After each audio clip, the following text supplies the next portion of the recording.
We're going to Materials for the Arts, and Materials for the Arts is a big warehouse that has lots of donated materials from various businesses, lots of odds and ends. You never really know what you're going to find.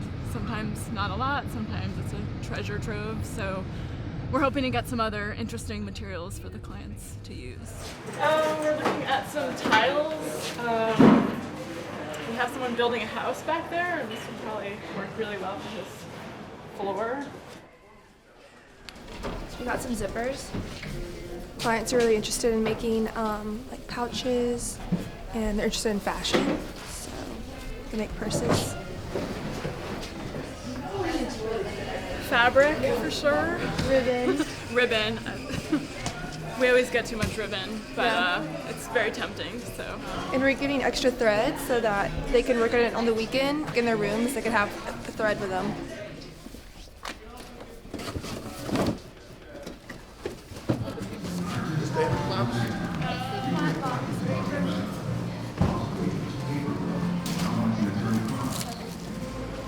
Art therapy looks simple, but isn't.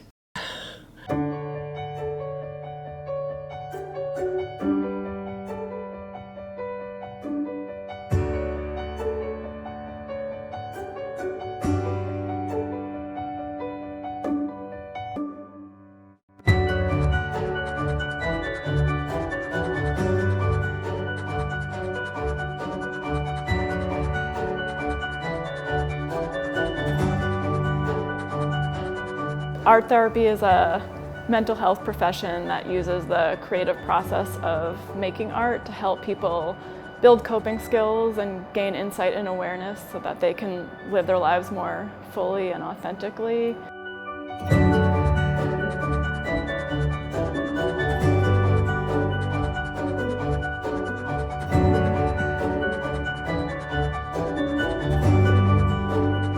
The arts help us. They are soothing and nourishing and nurturing. It helps us actually be healthier and be happier.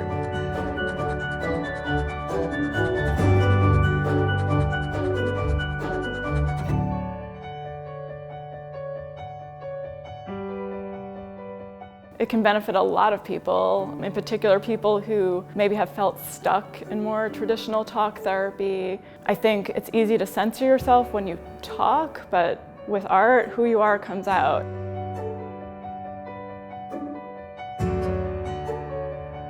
Now, a lot of people say to me, gosh, you know, I'm not a good artist, and that would be really stressful for me to try to draw something. And that's where the art therapist comes in, and to help people access that healthy thing to do, which is create something, and to help people find their right medium and then learn something about themselves from that experience and grow.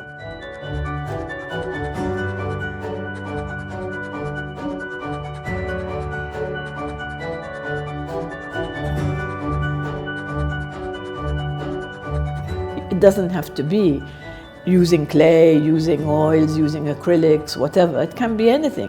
It's a surprise each time.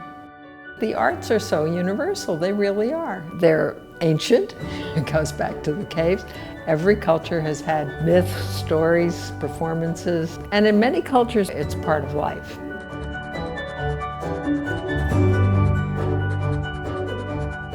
It's a language that is beyond barriers, beyond any kind of written word. It can be done anywhere, it can be done with anybody.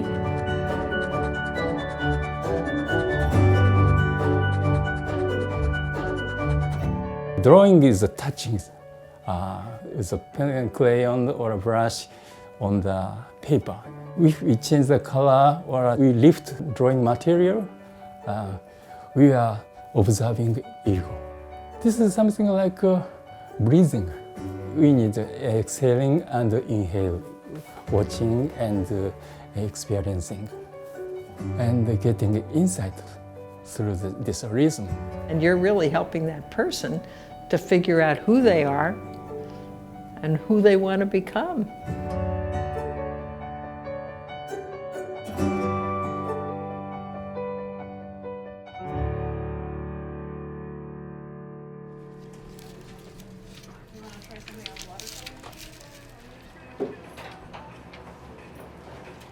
So at Brightpoint, they have a lot of different programs there. They're getting substance abuse treatment, mental health treatment, education. I provide art therapy, which offers a different way of exploring their feelings and emotions and learning new coping skills.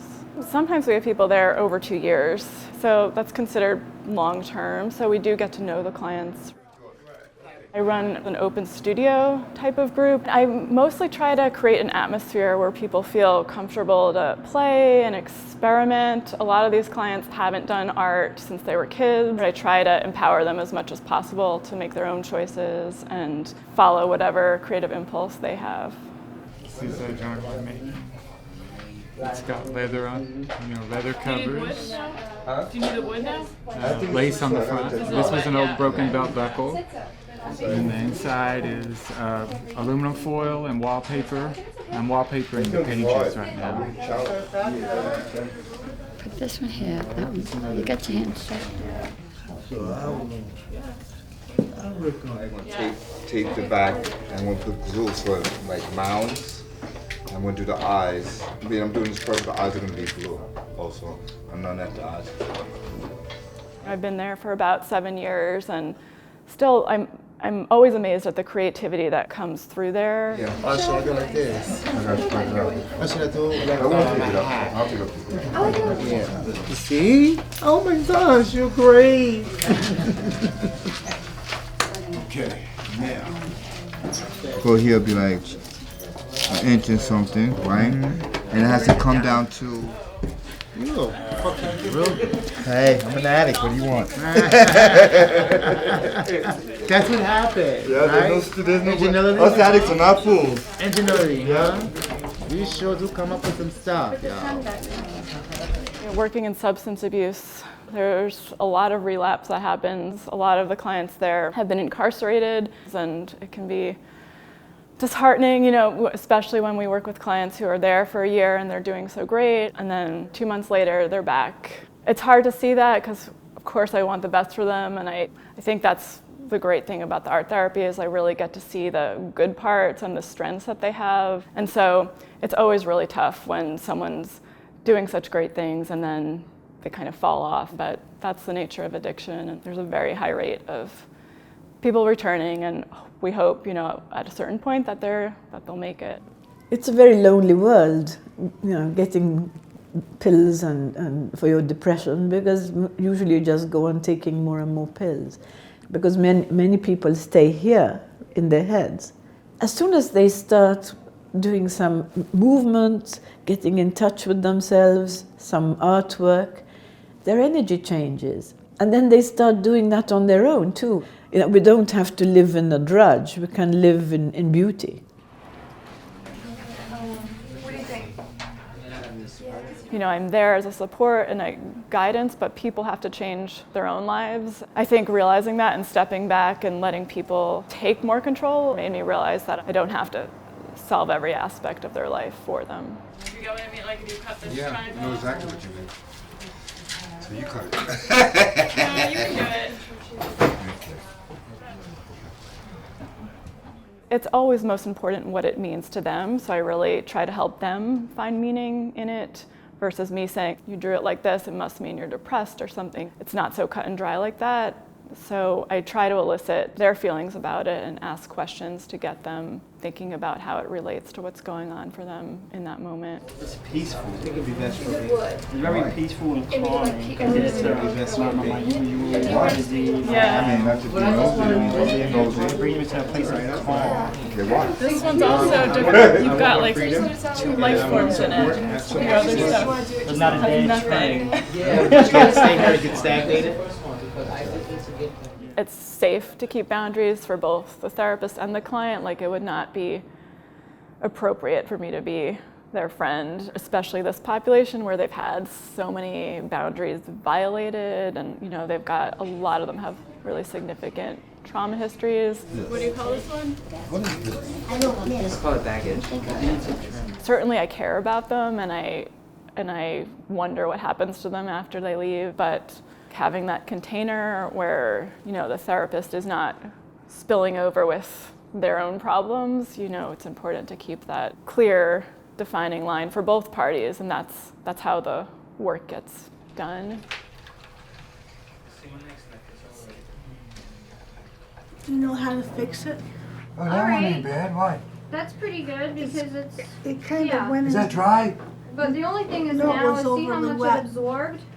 Our mission is to enhance the quality of life for those with physical, cognitive, or emotional challenges through the therapeutic use of art. People come to us when they're looking to build skills and express themselves in a setting that is really supportive and engaging and goal-directed, so they're working on something in themselves. I'm working on a still life, and it expressed how I'm feeling. It's a little sad painting, but you know, times we gotta do that to be truthful to your feelings. So I'm trying to figure out what main elements I can use to keep this, you know, pretty much equal. So you got main elements going on, and it seems like if you're feeling like you're able to express how you're feeling at the same time, it seems like you should just keep doing what you're doing. Okay. And then, you know, let it kind of evolve. Maybe they have had a stroke or a brain injury or something, and they're trying to kind of rebuild their flexibility and their range of motion, so that comes into play too. So art becomes a way for them to express themselves and communicate. How about you? How are you doing? It has a poker. I'll say I'm okay. I'm working on being okay. That's good, Amy. The bottom, you have these little clumps here. So just try to either smooth them out, and if you can like pick them off, then there's a few of them that got stuck. That's why you want to keep your board clean. I have to make it back into a bowl, which I'm really kind of upset with. Patience is one of my virtues. Yeah. If you think it's good enough, I'll go with it. Okay. Okay, so you can start. How'd that look, Rosalia? It's good.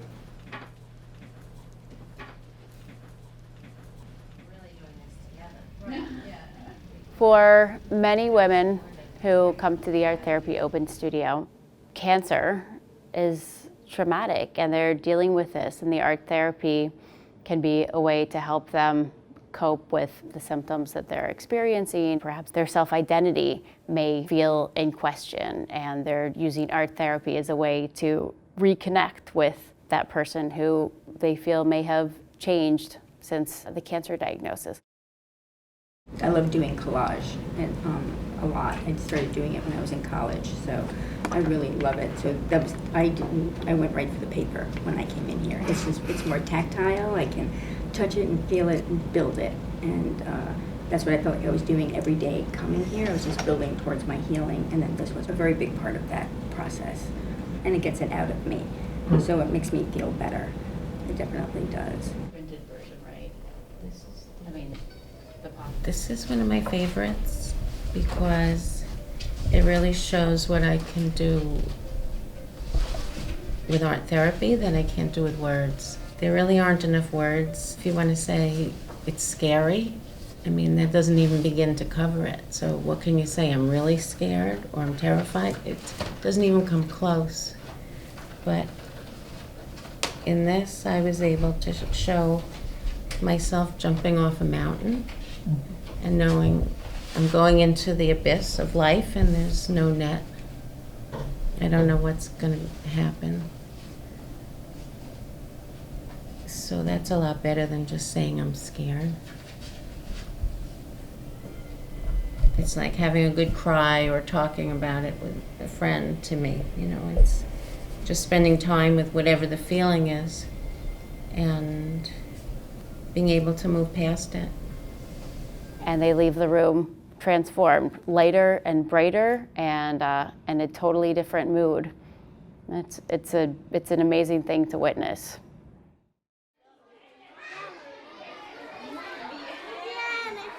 The idea of opening up to a stranger is really anathema. Many cultures, talking about yourself is not something that's comfortable.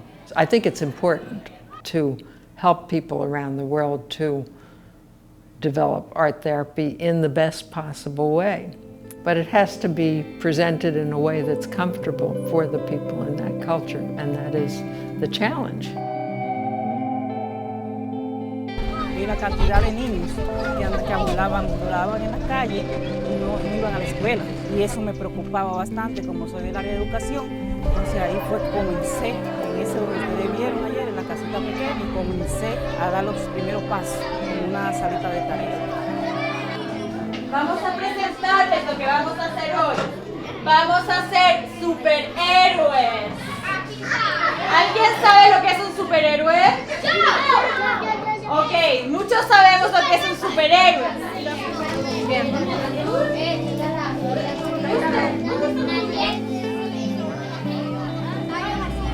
And I think the goal for us is not for them to feel the shape, like stay in the line. If they want to just cover all the boundaries, that's okay, because our goal is not for it to be pretty or to have a result for our art exhibition. It's for them to just explore and for us to accept whatever they're doing. No matter how they draw their person or whatever they say about their superhero, it's not.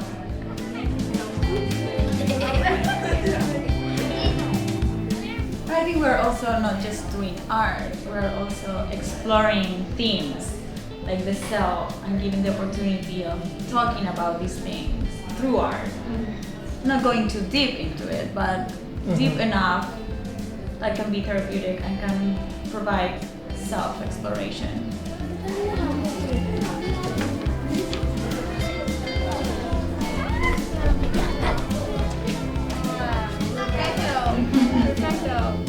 ¿Cuántos dedos tiene tu mano?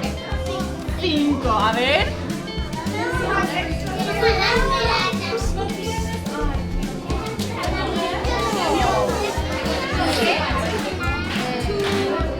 ¿Cómo se dice?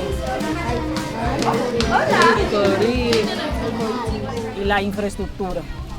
Queremos más infraestructura porque estamos creciendo, tenemos 227 niños y niñas y cada día más el crecimiento es grande.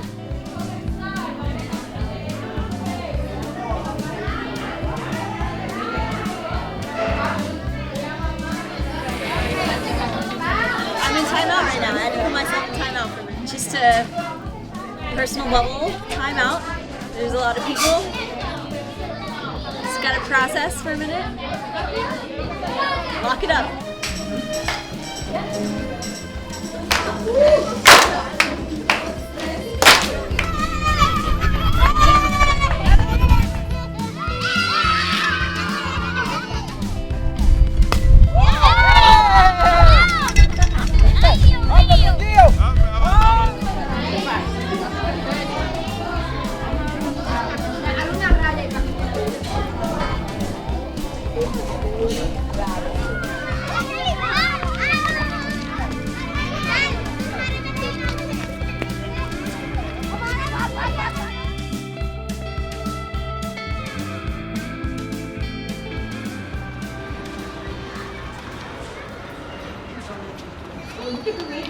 Right now I head an institute that works with all kind of learners, all ages, all abilities, all levels of society.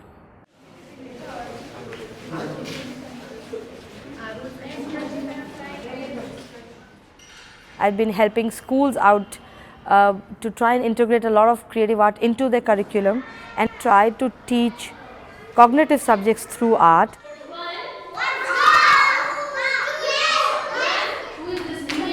And right now, which exercise you are doing? Tiger.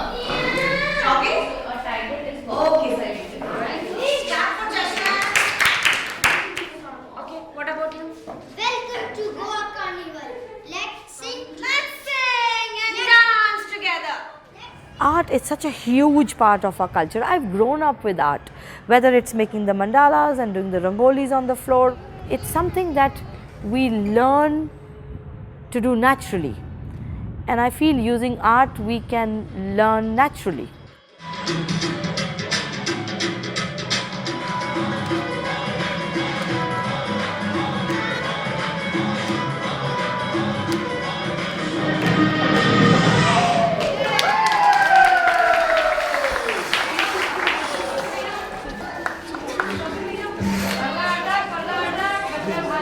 Wasn't that a great performance? I want this to to be a learning space for all kind of learners, for everybody, which has no barriers. More than that, I want it to be a place where everybody learns. Because if I'm not learning, chances are my student is not learning either. And at the center of it is our core philosophy, which is the actualization of individual potential. So to understand that there is a genius in every child, to give the opportunities for it to actualize, and to understand that everybody is so beautiful in their own way.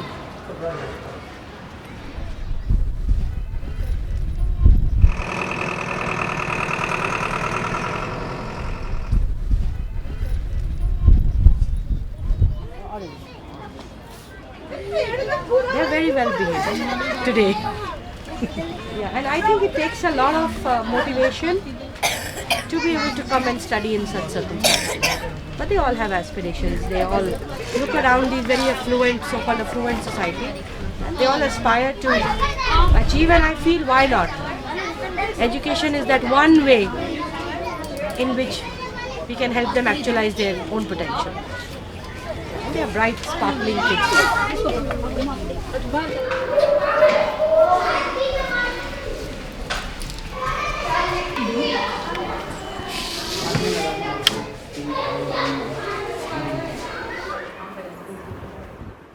The color really makes sense in our lives, how we see things, how we really visualize in our mind. So everyone here, some of them have their ambition painted on here, what they have experienced through their life, and some of them just painted what they visualize in their mind. So it really makes sense in our life, so how we really think about colors.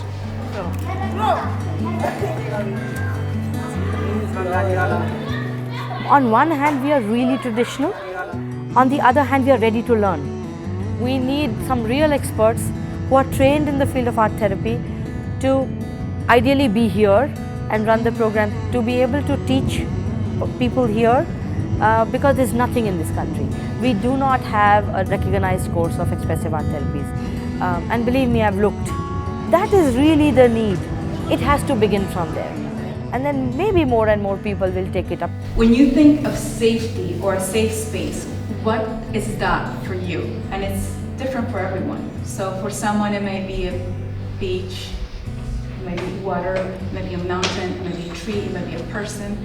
So for one moment, just take one deep breath and really think about in your mind what would represent safety for you.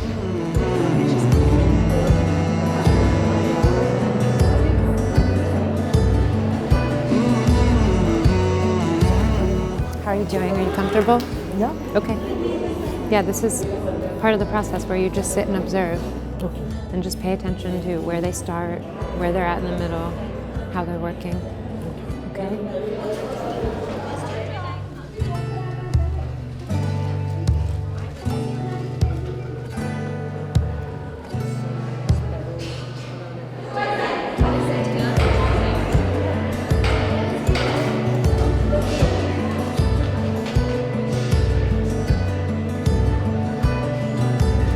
I know we'll get there, and we'll get there soon. I hope we can make a little change in how people look at learning and education in that small way.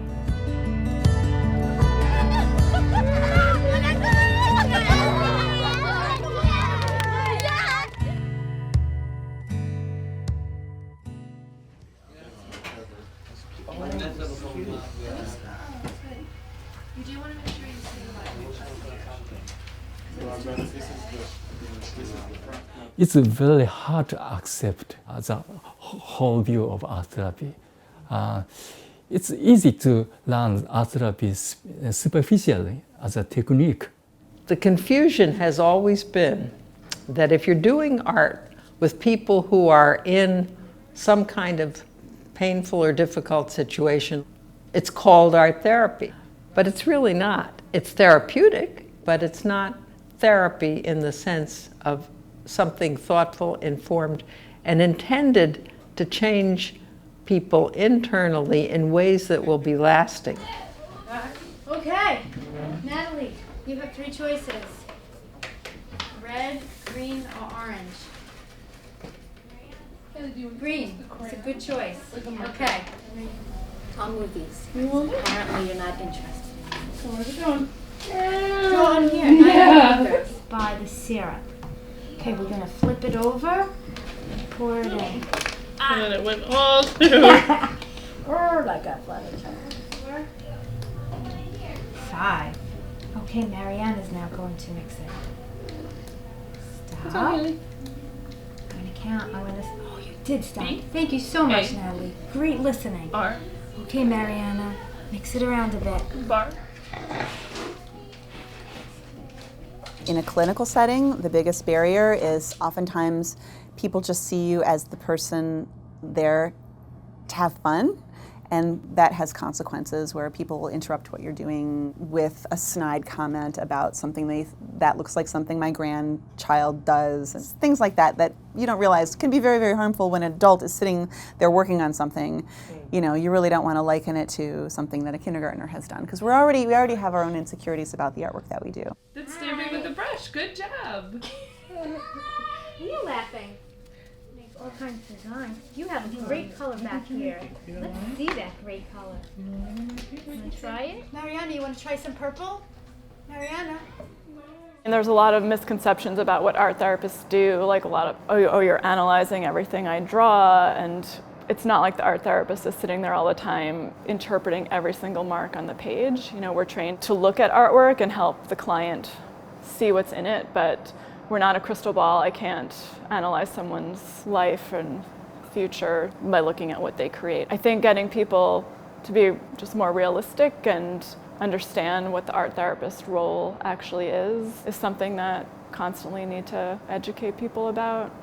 What has hindered our growth has been the fact that we don't have a lot of clinical research that shows the effectiveness of this service. That's something we don't have a lot of. It needs to be really scientifically studied, because what happens then is we become eligible for things like funding reimbursements from insurance companies, and different grant opportunities will open up for us, and that sort of thing. I think the field is definitely still evolving, and hopefully it'll continue to do so. It can be a very isolating profession where often you are the only art therapist in a facility. I think there's still this struggle to get it validated and acknowledged as a legitimate profession. A lot of people still don't know what art therapy is, but more and more people do, or they've heard about it, or they know someone who practices. There's this constant need to keep educating the public about it and letting people know what art therapy is and how it can help. It's coming over the rocks. Yeah. What?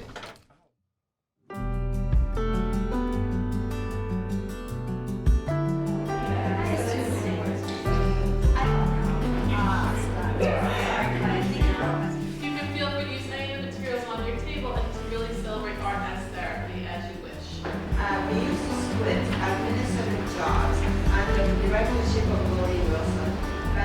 Most people who come into art therapists are artists to start with, so they understand the creative process, but they understand it in terms of themselves, and they have to learn to understand how to facilitate, evoke, sustain that process for somebody else.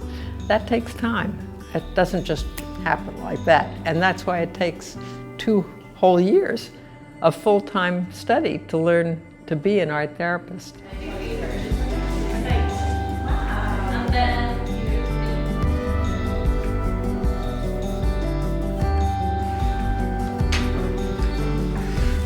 We've always been just like a team, like my mom and I, and so that was kind of what I did, was just the roots kind of like grounding me and lifting me up at the same time. Yeah. Someone else want to share? I can do that. Okay. I have bipolar disorder, and I felt very alone when I was younger, and I kind of always felt like everybody expected me to be happy, to be girly, and have a lot of friends, and not having that, I felt isolated, and it kind of developed my art from there, and that's where it is now today. So When you understand how people develop and what goes on inside of them and between them and other people, then you're able to help more. It's a very intensive program because of the internship hours. It's almost like having a full-time job, lots of reading, and it's can be kind of emotional as you're dealing with a lot of clients and situations that are unfamiliar and that can be draining, and when you're learning it's even harder, so it's a lot to balance. Right. Alright, so should I look custom? See what size you want. It's all like different words that are inspired by like what I've seen them make and what I've seen them find in themselves. This one's and this one was reminding me of the flowers you made bloom. Right, So that's nice. Sometimes when you're just out of school, there's like this pressure, I need to be doing this a certain way, or there's a right or wrong to it in terms of I need to give this directive. But what I've learned is that it's really just more important to get a sense of the person, see what their specific needs are, and create an intervention that matches what that need is. Yeah, that's what I mean. Like how they just kind of steer the whole like to do something like that. A real big one. Okay. The more you force things, the more resistant clients tend to get. The more natural it is, the more likely they are to open up to you, to trust the process and work with things as they come up. Because every day is different, and there's no possible way that I could ever predict what's going to happen in a group.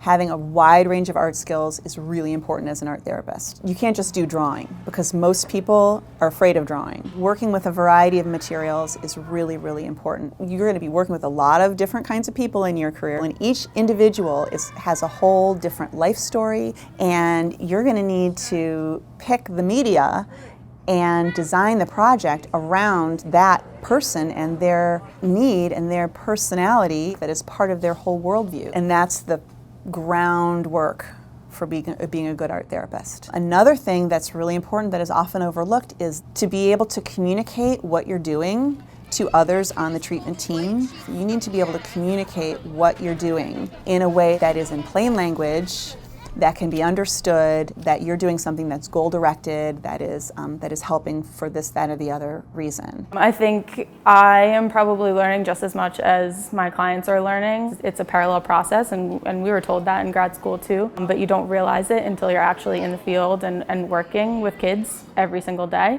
I'm still learning new things because of my patients. My patients are always pushing me to try to learn new and different projects that they can kind of sink their teeth into. That creating something completely new because of what they need and what I can come up with very much jazzes me, the artist in me. You're taking, this need, that interest, and putting it all together in this project that, turns out to be a home run because you've paid attention to what they need and what they can do and what their interests are.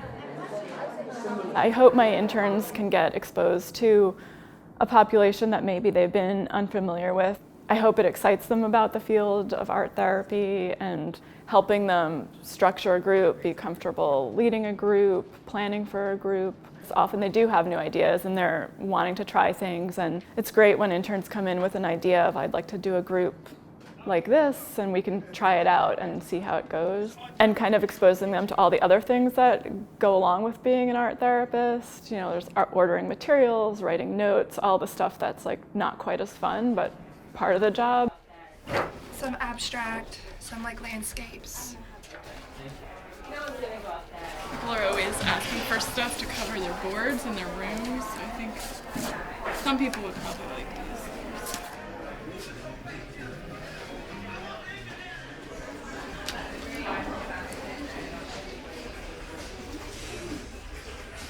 Where we fuel This on is it. the big hit, Yeah. Coach swatches. Look at this pink alligator. Like the businesses donate their extra stuff, or I think they get a tax write-off or something.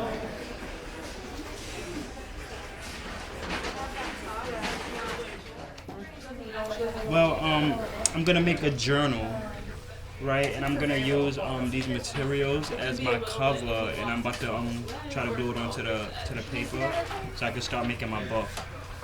Great. The basic stitch.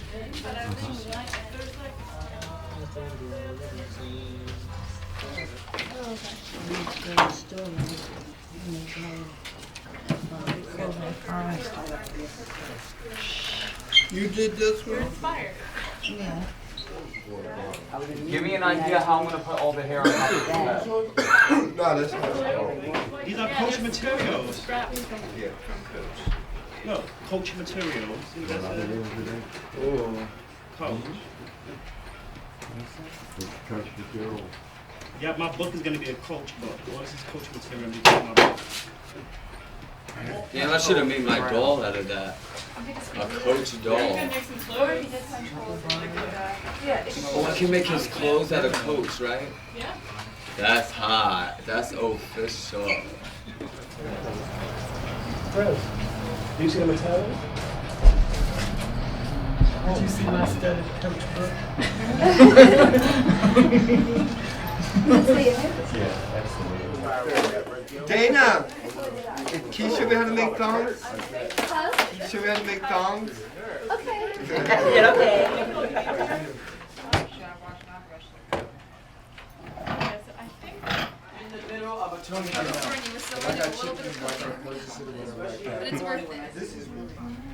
Should I take this and go like that? Oh, that would be nice. You could do that on the front.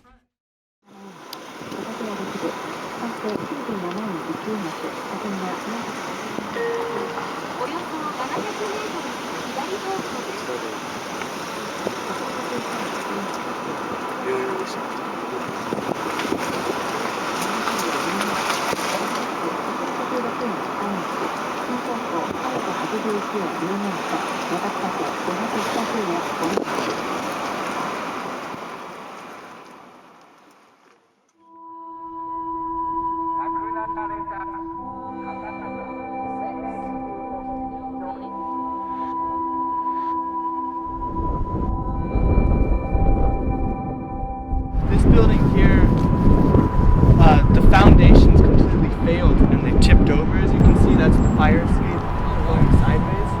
There's nothing left on ground level, and it goes all the way back up that way as well, maybe a mile or two.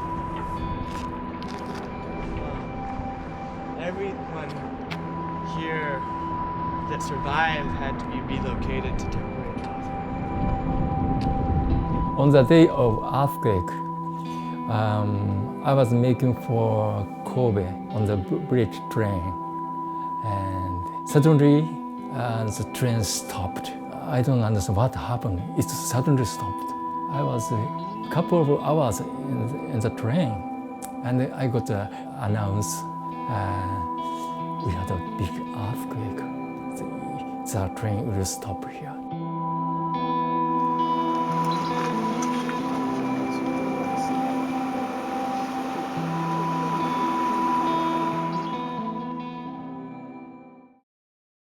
It was a few days after the earthquake that I was, cleaning up and seeing all these beautiful pieces. I kept thinking, what a waste, it's a pity that this has to go in the garbage.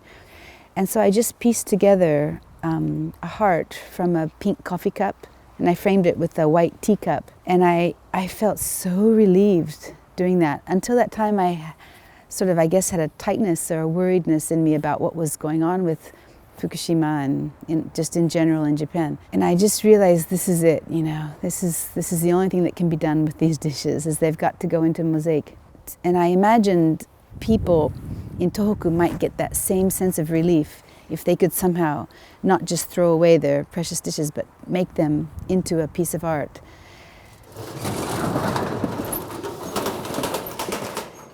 So we have a lot of dishes from the earthquake, and sometimes they ended up being, too big to work with, so we have to break them down into smaller pieces. You can see there's, this is still a little bit too curved. It'll have to be broken again. And then we wash them and break them, and then we sort them by color. So there's some drawers here of, these have already been pretty much sorted. So this is kind of how we arrange them for workshops and stuff. Gathering and collecting is therapeutic too. It sort of says to them that everything has a place. Every little piece has value still, even if, all the surroundings have been lost.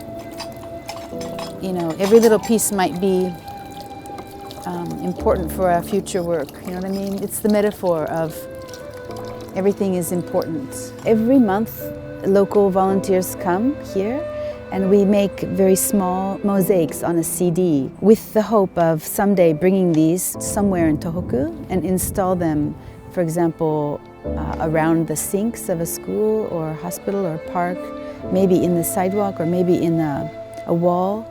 I decided to open a volunteer group and train volunteers in how to make mosaics, and hopefully these young single people could go up north and bring this sort of technology to the people of Tohoku. That was 6 months after the disaster. We went up in the summer. The people in that town at that time were still pretty devastated. They were still pretty much in shock. They came in and made the pieces. A few women really seemed to enjoy it and asked me to come back, but a lot of other people seemed just in shock. They were still going through the motions. They just didn't have the energy to want to build something. And I realized at that time it was just too soon to really start this. I was there for just 3 days, and we had workshop on one day. The other days I was cleaning gutters. I just felt helpless at that time, because one reason is I'm just a visitor. I'm not living with them. I didn't do any artwork with them at that time. But I found I cannot do anything deep experience with them. We just had to help the city clean up because they weren't ready to rebuild or make art. They were still in cleanup phase. You know, they have so much rebuilding that has to be done. I think the grief work or the immediate care, the immediate therapy is really necessary, I think, to help them get through their grief or PTSD. But basic survival comes first. I mean, these people needed heat and food and clothing. So I don't think mosaic was an appropriate medium for them at that time. The PTSD and the grief work was so extensive that they needed some psychological care. They needed people to listen to them. They needed people to go ahead and, hear their story. But in the culture in general, therapy is still sort of from the outside world. It's from the Western culture. So they're not as familiar with, talking about their problems in general.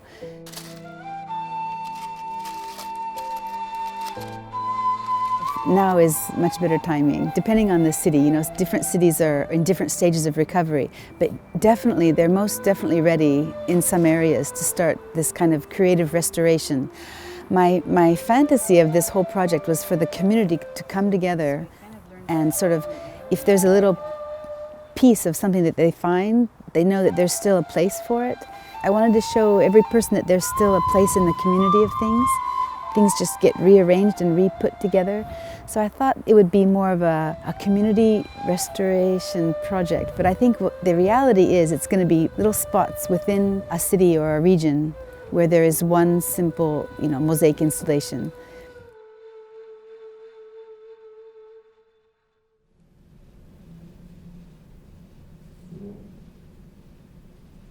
Some women have been coming as long as I've been working here, just about 11 years. It's such a beautiful environment of camaraderie, and it's creative, but it is a cancer institution, and fortunately many people go on to live a very happy, long life, but other people are living with stage 4 advanced disease, and that can be quite difficult.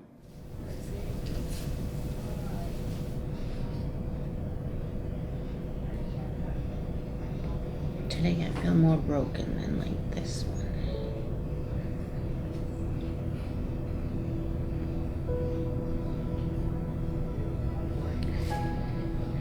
I like that they're flying because I'm losing the ability to walk. More and more every day. So I like that they're flying.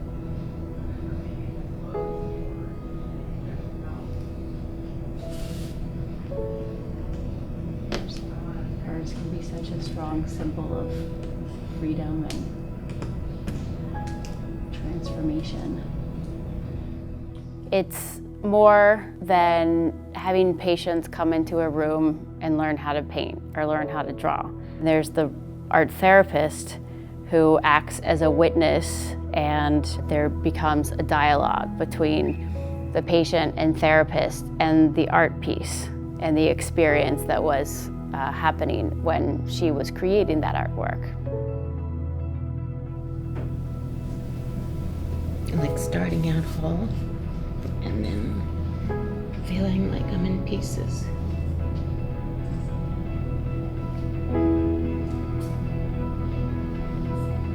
Not quite so whole. So I thought I would take the bird and sort of divide it up so it's disconnected. The parts are disconnected.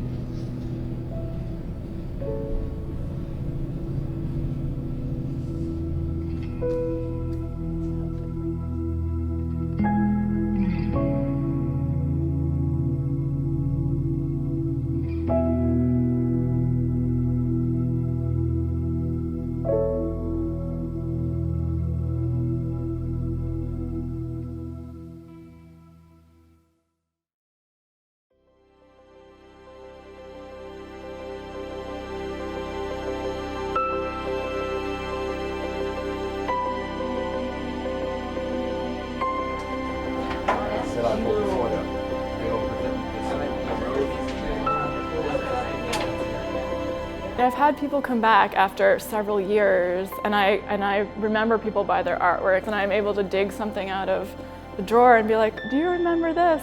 And then they're like, I do remember that, and wow, I can't believe you still kept that. And of course I'm like, phew, glad I still have it. Oh, Jenny, you still have it! Oh, that's crazy! It was maybe yours. Yeah! That's gorgeous. Oh, I forgot I did. Yeah. Oh, wow! Holy cow! I forgot all about that. Vincent came back after, I think it was a couple years away, and found this mask that he made. Like, you think it doesn't matter, and that this artwork, that they've forgotten about it, you know, it doesn't seem important, but then they see it, and it's like so powerful for me to have saved it for them. And I think the message that gets sent is, I kept this part of you safe, like this good part of you, this strong part of you. I valued that when you couldn't value it for yourself. Now that's great, Jen. That makes you feel good, right? Hell yeah. They appreciate your creativity. Wow, Jen. That's amazing. People are amazing. Often you're left wondering, is anything I'm doing helpful? Are they taking this in? And so when a client comes back and is so overjoyed or moved to find something that they've created before, it's a good reminder of how powerful the work can be. I think people who go into a field like this want to do good. They want to help other people. They want to help it through something they're passionate about, which is art. The most gratifying thing about being an art therapist is being able to get to know and work with people that are totally different from me, that have had a whole life story that is something that I might have only been able to read about in a textbook, or read about in a novel, but to actually hear that story and help that person put that story into a piece of art to honor and recognize it is so very gratifying. Art, any form of art, is a gift. It's a miracle each time. You have broken bits and pieces, but somehow it can all come together and give you the most beautiful surprise. So I didn't even know what art therapy was, and then I discovered what it was, and I've been hooked ever since then. And I, every week, get to witness how it completely transforms the lives of the patients I work with, and it's transformed my own life, and I feel like the luckiest person in the world to have the job that I do. I think going through internship and going through grad school, I was so nervous to kind of just get out in the field and be a hands-on art therapist, but trust what you know. You've learned as much as you possibly can, and the rest of it is going to be learned as you go. Realize that you're working with human beings and that they are likely to be vulnerable at the times that you're likely to be working with them. So it's a huge responsibility and a great, wonderful thing to be doing, to be helping other people to become themselves. People are never just one thing. You know, you're not your addiction, you're not your disease, you're not the terrible thing that happened to you. We're all many different parts, and I feel like art therapy helps shine a light on the good parts. There's always this strong, healthy part of you that wants to heal itself and wants to create change, and maybe that part gets buried under the weight of other circumstances, and that's the great thing that art therapy can kind of pull out for people. And it's been my privilege to see that in people, and that's ultimately what I hope they take away and can see in themselves.